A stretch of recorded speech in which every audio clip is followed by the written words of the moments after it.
Donc vous voyez, c'est pour ça que ça nous semble aussi compliqué, c'était un tel mystère de se dire mais comment on fait tomber un homme amoureux? Je suis sûre d'ailleurs vous allez être plein à regarder cette vidéo parce qu'effectivement c'est un mystère pour nous. Mais en fait voilà, on peut pas compliquer, on peut pas comprendre parce que c'est très différent de la façon dont nous on va tomber amoureuse. Et alors ce que je voulais vous dire aussi c'est que bien sûr il va s'intéresser à vous en tant que personne au début. Bien sûr qu'il va craquer pour qui vous êtes. Mais ensuite, je vous disais en début, ce qui va le pousser à rester, c'est surtout la façon dont il se sent avec vous. Il doit se sentir bien, il doit se sentir en sécurité, il doit se sentir respecté. On vous le dit ça le mot, on vous le dit, respecté. Ils vous le disent, surtout ça, c'est eux qui disent, ils veulent être respectés. Parce que nous les femmes, nous sommes les spécialistes de la castration des hommes. Donc effectivement, ça les saoule. Mais effectivement, c'est plus, voilà, comment il se sent plutôt que d'être la meilleure des meilleures, la plus belle, la plus intelligente, la plus tout, voilà, la plus carriériste, la plus je sais pas quoi. Non, ce qu'ils veulent, c'est se sentir bien avec nous. Donc, quand vous essayez d'être un super coup au lit ou de montrer à quel point vous êtes une merveilleuse cuisinière et que vous pensez que vous allez retenir grâce à ça, non, vous vous mettez le doigt dans l'œil jusqu'au cou. C'est pas vos qualités en soi, c'est comment il se sent avec vous. Vous voyez, c'est très, très différent. Mais en réalité, vous aurez beaucoup plus de succès avec lui si vous ne le castrez pas, par exemple. Là, c'est un gros sujet. Ça, c'est pas un truc que je vais vraiment développer dans mes vidéos parce qu'on sort un petit peu du sujet, mais par contre, dans mes formations, j'en parle. J'en parle à mes coachés, mais effectivement, bon, j'en parle pas tant que ça dans mes vidéos et je n'en parlerai pas délibérément puisque voilà, on sort un petit peu du sujet. Mais c'est une problématique, effectivement. C'est une grosse problématique. Voilà, après, moi, je suis toujours en train de dire, c'est pas qu'il faut donner absolument tout ce qu'il faut aux hommes, mais à un moment, il faut aussi se mettre en position, ça leur fait plaisir, comme nous, ça nous fait plaisir qu'ils soient galants, par exemple, des choses comme ça. C'est bien aussi de se retrouver sur le chemin et d'essayer de faire plaisir à l'autre. C'est bien aussi pour construire une relation. On l'oublie de plus en plus, mais c'est sympa aussi, hein. Mais donc, je vous disais, vous allez gagner des points si vous le respectez, que vous le casserez pas, et que... très important, vous avez su créer des belles expériences ensemble. Ça, c'est une notion aussi qui nous échappe complètement, parce que nous, on va créer des liens en discutant. Par exemple, avec nos amis, nos copines, on va discuter pendant des heures ensemble, et c'est ça qui va nous faire créer des liens. Quand on aura eu des bonnes discussions qui nous auront appris sur elles, sur nous-mêmes, on se sentira bien avec elles, oui, là, on va créer vraiment des liens. Alors que les hommes... vous pouvez discuter avec eux pendant des heures. Alors, c'est pas forcément vrai. Si vous discutez comme une femme, avec les communications, les modes de communication féminines, je pense pas que vous arriverez à grand chose. Effectivement, quand on sait communiquer comme un homme, vous avez déjà plus de chances de créer le lien avec ça. Mais ce qui est encore plus efficace avec les hommes, c'est plutôt de partager des expériences ensemble. Et je sais pas si vous avez vu, alors moi c'est vrai que ça me paraît évident parce que j'ai grandi avec mes deux frères, donc vraiment ça me paraît limpide, mais je vois que vous n'avez pas vraiment trop cette notion des choses. C'est donc de créer des expériences avec les hommes. Et vous savez, quand vous faites des rendez-vous plan-plan, on va aller boire un verre et tout ça, moi je vous dis toujours, il faut remettre du cérémonial. Il faut vraiment obliger un homme à faire plus que ça. Parce que vous n'allez rien créer si vous allez juste boire un verre ensemble. Il faut créer des expériences. Et ça peut être tout bête, les expériences, hein. Ça peut être aller dans un endroit super beau, super tendance. C'est déjà une expérience ensemble différente. D'aller dans un endroit où vous n'avez jamais été, par exemple. Mais effectivement, le côté ultime des expériences, c'est à faire de saut à l'élastique ensemble. Ça crée des liens. Ça crée un lien émotionnel, je pense, hein. Bon, je suis pas en train de vous dire ça, moi j'ai jamais fait ça, je ferai pas ça avec un homme, mais effectivement ça a vraiment du pouvoir. Et je sais pas si vous voyez, mais les hommes, eux, comment ils créent un lien émotionnel ensemble. Vous voyez, entre deux hommes, donc ils vont pas discuter ensemble, hein. Eux ils s'en foutent, hein. Ils peuvent rester pendant des heures ensemble sans dire un mot, il n'y a pas de souci. Par contre, ils vont faire des choses ensemble, ils vont jouer au foot, ils vont jouer au baby-foot, ils vont jouer aux jeux vidéo, ils vont construire des murs. Tiens, tu m'aides à construire mon mur aujourd'hui. Ça les aide à créer un lien, alors qu'en fait, ils n'ont pas parlé. D'ailleurs, ils savent rien en général l'un de l'autre, hein, de la vie de l'un de l'autre, ce qui peut se passer au travail, machin truc. Ils ont des connaissances très basiques de ce qui se passe dans la vie de leurs potes, mais ils savent pas vraiment les détails, quoi. Et ça leur viendrait pas à l'idée d'en parler ou de se raconter tous ces détails. Alors que nous, en tant que femmes, je peux vous dire, on est au courant de tout, hein. Tout ça, on le sait tout de suite direct, hein.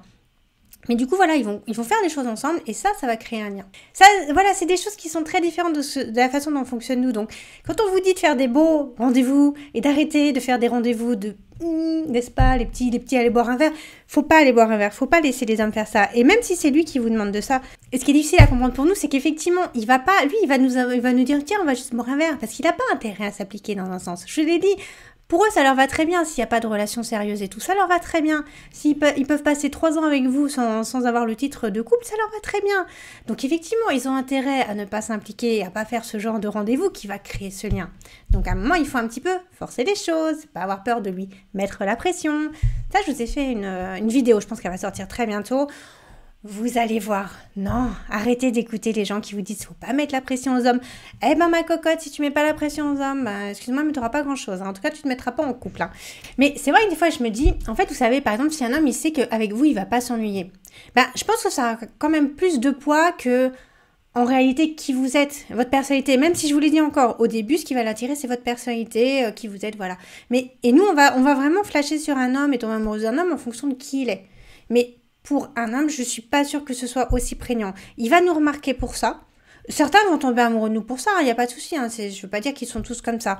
Mais il y a quand même beaucoup d'hommes, il va leur falloir un peu plus. Parce que je vous l'ai dit, il faut lui manquer quand il n'est pas là. En tout cas, il faut que notre absence lui retire quelque chose de sa vie.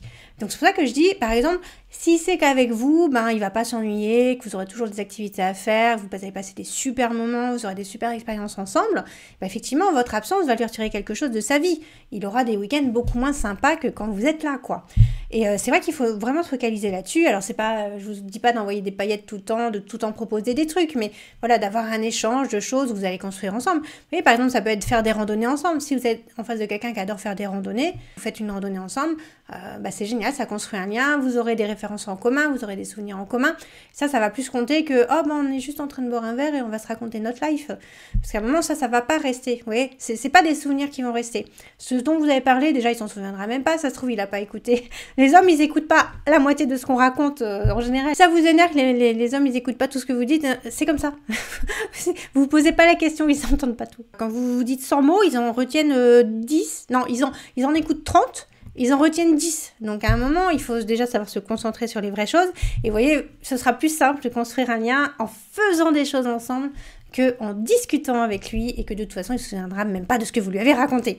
Bon, je sais, c'est hyper contre-intuitif, mais c'est important de le savoir. Parce que du coup, vous n'allez pas appuyer sur les mêmes choses pour faire tomber un homme amoureux. Alors après, voilà, il y a une question d'alchimie, de est-ce qu'on a des choses en commun, est-ce qu'on est vraiment bien ensemble.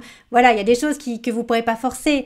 Mais s'il y a un petit élément, allez, on va dire, il y a au moins 15-20% qu'on peut un petit peu aider quand même. Vous savez, quand je vous disais, les hommes, ils trouvent beaucoup de prétextes pour ne pas s'engager. Vous voyez, en fait, il faut plus se concentrer sur faire sauter des freins que essayer de le convaincre qu'on est la meilleure partenaire possible. Et effectivement, quand il est bien avec vous, vous faites sauter des freins. Il est bien, il est en sécurité, il se sent respecté, donc vous faites sauter ces freins. C'est beaucoup plus important de se concentrer là-dessus et on a du mal à le comprendre. Et j'espère, alors je pense que c'est assez... C'est flou ce que je dis, c'est pas très concret puisqu'on marche tellement différemment, mais peut-être, voilà, repassez-vous plusieurs fois la vidéo et je pense qu'à bout d'un moment, vous allez dire, mais oui, bien sûr, ça me rappelle ça, nanana, mais effectivement, oui, je pourrais faire ça. Mais arrêtez de vous concentrer sur les mots et la communication, c'est pas ça qui va faire tomber un homme amoureux, en tout cas. En tout cas, pas que ça. Si, ça va aider, bien sûr, ça va aider, mais il n'y aura pas que ça. Et c'est peut-être pas le meilleur levier. Et peut-être que vous vous dites, mais c'est hyper superficiel que ces trucs-là, ce que tu me racontes, c'est choquant parce que c'est superficiel, du coup, de se concentrer sur ce qu'on fait ensemble plutôt que sur qui on est. C'est vrai, dans un sens, effectivement, c'est moins important qui on est que les expériences qu'on a construites ensemble. Bon, je vous dis, il n'y a pas 100% un truc, 100% un truc, c'est tout cumulé. Mais effectivement, nous, on néglige toujours ce côté expérience. Mais effectivement, moi, quand si je vous dis tout ça, c'est parce que des fois, vraiment, en coaching, je me dis, mais pourquoi ces hommes, ils passent à côté de femmes qui seraient parfaites pour eux, elles sont géniales. Pourquoi ils passent à côté? Mais je pense effectivement, il faut apprendre à casser cette barrière-là. En fait, on se concentre trop sur la communication. Et effectivement, du coup, ça les intéresse pas parce que pour eux, c'est moins important. C'est moins important, c'est pas comme ça qu'ils fonctionnent. Vraiment, il va aller vers vous pour votre personnalité, il n'y a pas de souci. Il va être attiré par votre physique, votre personnalité, c'est un ensemble de critères. Mais pour qu'il s'engage, voilà, il faut cocher cette case absolument de est-ce que je vais me sentir bien avec elle, est-ce que je vais me sentir en sécurité, respectée, est-ce qu'on a construit des choses ensemble, est-ce qu'on a des références en commun, des valeurs en commun.